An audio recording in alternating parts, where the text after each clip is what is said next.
I'm Logan Crawford, and right now on Spotlight, I'm delighted to introduce you to a superior author, a wonderful young woman by the name of Sarah Kittoe. She's 12 years old, and she's written a great book, and it is called Emmy and the Lost Key. It takes us on an adventurous journey in Ghana, where a young girl discovers a golden key, leading her on a mystery-filled adventure with family and friends. Not only is Sarah an accomplished storyteller, she's also dedicated to giving back to her community and inspiring the next generation. We're delighted to have this very talented author join us here today on Spotlight. We thank the team at Prime 7 Media for helping us put her in the spotlight today, and we ask viewers like you to support authors like her by subscribing to our channel and by purchasing her amazing book. The links are below this interview. Sarah, great to see you here today on Spotlight. Thank you for being my guest. Thank you for inviting me. It's my pleasure. You're joining us today from London, right? Yep. Okay. Are you at school today or is this after school? Tell us what grade you're in. No, I am in year eight, which in America would be grade seventh grade. Great. And I am not in school because currently it's half term, so we're off. Well, I'm off for 2 weeks. Okay. So today I didn't go to school. Okay, well, that's good. It's perfect timing. You get to talk to us instead, and we're more fun than school. So that's a good thing. What inspired you to write this story, Amma and the Lost Key? So before, when I was writing my first three books, I was inspired because when I was younger, I didn't see a lot of books with my face in them. I didn't see lots of books with the main character uh, with my face in it. So I decided to put my own face in a book, and that was when I was around 7 years old. So I decided to do that. And when I was writing my latest book about the lost key, it was actually inspired when I was trying out, like doing my mock tests for entering high school, secondary school. And at first it was supposed to be about Kenya, but then I decided to put my own heritage in it, and I decided it will become about the lost key, what it is today. Wonderful. So now it's set in Ghana, correct? Are you originally from Ghana? Did your family emigrate from there? No, so I was born and raised in the UK, but my dad is from Ghana, and then my mum is actually from South Africa. So I'm a mix, but uh, I I made this one about in Ghana because before I before I wrote the book, I was in Ghana for about 2, 3 weeks around that area for Easter holidays. So I was in Ghana, so I decided to base the book about my adventures. Wonderful, wonderful. So now there are three different Amma books. This is one of them. No, I only have one Emma book. Maybe there will be a sequel, Mhm, but for now, there's one Emma book. Then I have my three other books are Lindsay and the Blue Fox, mhm, which will have a second part to it soon. mhm, The Friendship Club and Other Stories, and my coloring book. mhm. So, but I might write a sequel to that, but Wonderful, wonderful. And early on, you told me you wanted to read books where the heroine or the hero looks like you. By that, do you mean somebody who's of African heritage? yes. Great. So just uh, but one of the books I did see that had the hero or the main character look like me Hmm. was a book from Alicia Dixon, Hmm. who is mainly known for a judge on Britain's Got Talent, but she Hmm. also wrote a book, Lightning Girl. And when I read that when I was around 9, 10, around that age, I was really inspired to write Amandolowski as well, because it was one of the first books that I really saw my face in, for the main character, because especially she had an afro as well, which was really important. Like her main look, she had a proper afro, not braids. Well, she did have like a side braid over there, but it was a really nice book. Oh, that's wonderful. That's wonderful. Now, you're very young to be a published author already, just 12 years old. What was the reaction of your family and friends when they found out you were going to publish your first book? And how old were you when you published your very first book?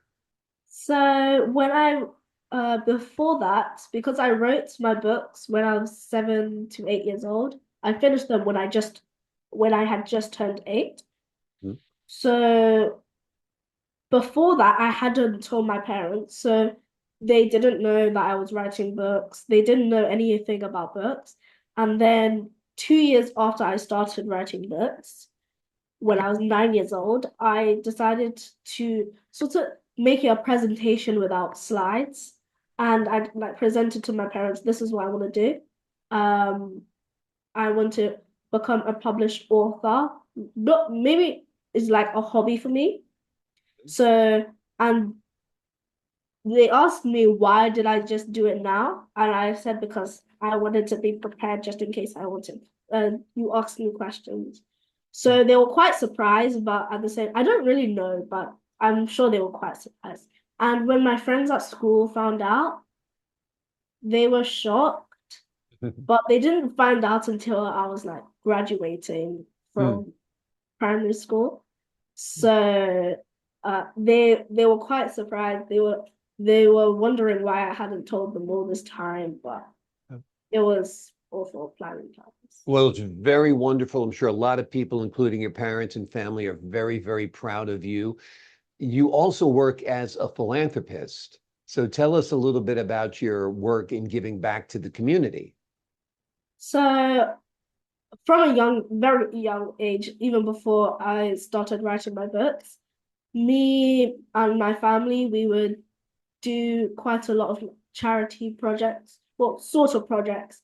For example, during Christmas, the first time we did this, I was around 5, 6, 7, around that age group. And what we did, we opened our presents very, very early in the morning, and around lunchtime, like brunch time, Mhm. we made little kits that had sandwiches, socks, like the necessities that are needed, and then we gave them to the homeless. Like Okay. we went around Croydon and a bit further, but we went around looking for homeless people. Then we gave them the kits, and if we couldn't find any, we would give them to the homeless shelter for them to supply for the homeless people. Oh, So from a very young age, I